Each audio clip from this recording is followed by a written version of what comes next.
যেদিন বাড়িতে মাছ মাংস থাকবে না সেদিন কিন্তু তোমরাও আমার মতো করে এই রকম সুস্বাদু একটা পনিরের রেসিপি বাড়িতে বানিয়ে ফেলতে পারো। তাহলে আজকের আমার পনিরের রেসিপিটা তোমাদের সঙ্গে শেয়ার করা যাক। প্রথমেই গ্যাসে আমি একটা প্যান বসিয়ে দিয়েছি।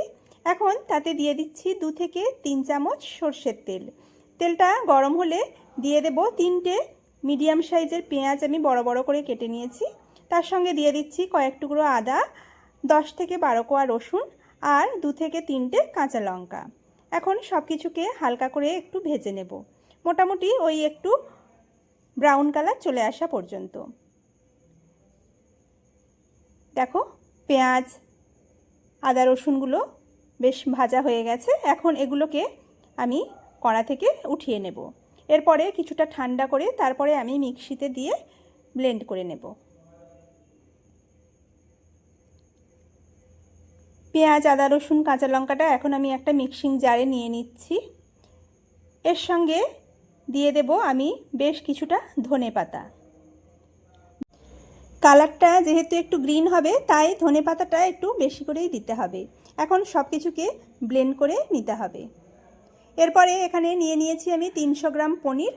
পনিরগুলো আমি এইভাবে 3 কোনা করে কেটে নিয়েছি। এখন পনিরগুলো ভেজে নিতে হবে। তোমরা চাইলে যে কোনো শেপেই পনিরগুলো কাটতে পারো। এখন দিয়ে দিচ্ছি আরও আমি 3 থেকে 4 টেবিল চামচ সাদা তেল। তেলটা গরম হলে একে একে পনিরগুলো আমি প্যানের ওপরে ছেড়ে দিচ্ছি।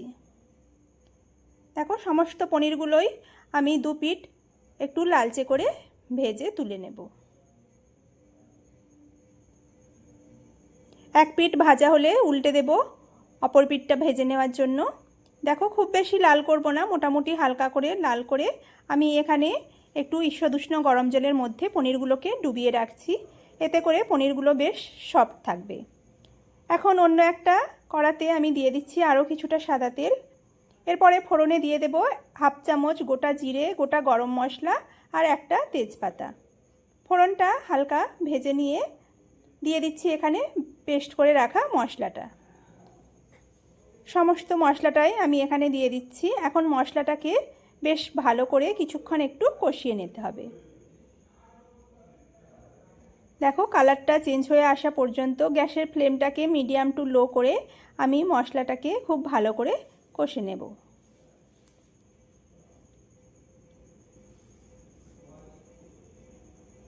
কিছুক্ষণ দেখো মশলাটাকে গ্যাসের ফ্লেমটাকে লো করে বেশ ভালো করে আমি কষে নিচ্ছি। ধীরে ধীরে সময় নিয়ে মশলাটাকে কষাতে হবে। এরপরে দিয়ে দিচ্ছি আমি এখানে স্বাদ মতো 1 চামচ লবণ, 1 চামচ লাল লঙ্কার গুঁড়ো, হাফ চামচ হলুদের গুঁড়ো, দিয়ে দিচ্ছি এখানে ধনে গুঁড়ো হাফ চামচ আর জিরে গুঁড়ো। এরপরে মশলার সঙ্গে সব কিছুকে আবারও আমি নাড়াচাড়া করে নেব।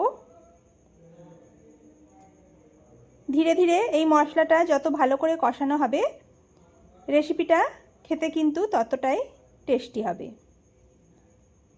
এখন ঢাকা দিয়ে গ্যাসের ফ্লেমটা লো করে আমি 2 থেকে 3 মিনিট একটু রান্না করে নেব। এরপরে ঢাকনাটা খুলে দেখো মশলার কালারটা সম্পূর্ণ চেঞ্জ হয়ে গেছে। কিছুক্ষণ এইভাবে কষানোর পরে মশলা থেকে তেল ছাড়তে শুরু করবে।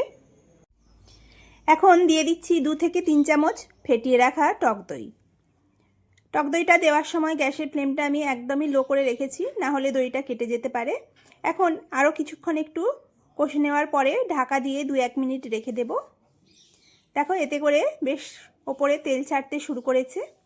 এখন কিছুক্ষণ একটু মিশিয়ে নেওয়ার পরে ভেজে রাখা পনিরগুলো জল সমেতই আমি দিয়ে দিচ্ছি। এতে করে আর এক্সট্রা জল দিতে লাগবে না। দেখো সমস্ত পনিরটা দেওয়ার পরে ভালো করে একবার মিশিয়ে নেব। এরপরে দিয়ে দেব 1 চামচ স্বাদমতো চিনি। পনিরের তরকারি একটু মিষ্টি মিষ্টি হলেই আমাদের ভালো লাগে, তবে তোমরা যদি একদমই না চাও এটা চিনিটা বাদ দিতে পারো। দিয়ে দিলাম হাফ চামচ গরম মশলার গুঁড়ো আর 1 চামচ কাসুরি মেথি। এরপরে ভালো করে সব কিছুকে আরও একবার মিশিয়ে নেব। পনিরের এই রেসিপিটা ভাত, পরোটা, রুটি যে কোনো কিছুর সঙ্গেই কিন্তু খেতে ভালো লাগবে। আজকের আমাদের হায়দ্রাবাদি পনিরের রেসিপি একদম রেডি। আমি একটা অন্য বাটিতে সার্ভ করে নিয়েছি। দেখো, দেখতেও যেমন সুন্দর হয়েছে, খেতেও দারুণ টেস্টি হয়েছিল। তোমাদের আজকের আমার হায়দ্রাবাদি পনিরের রেসিপি কেমন লাগলো অবশ্যই তোমরা কমেন্ট বক্সে একটা কমেন্ট করে জানিও। আর যদি ভালো লেগে থাকে তাহলে একটা লাইক ও শেয়ার করে দেবে।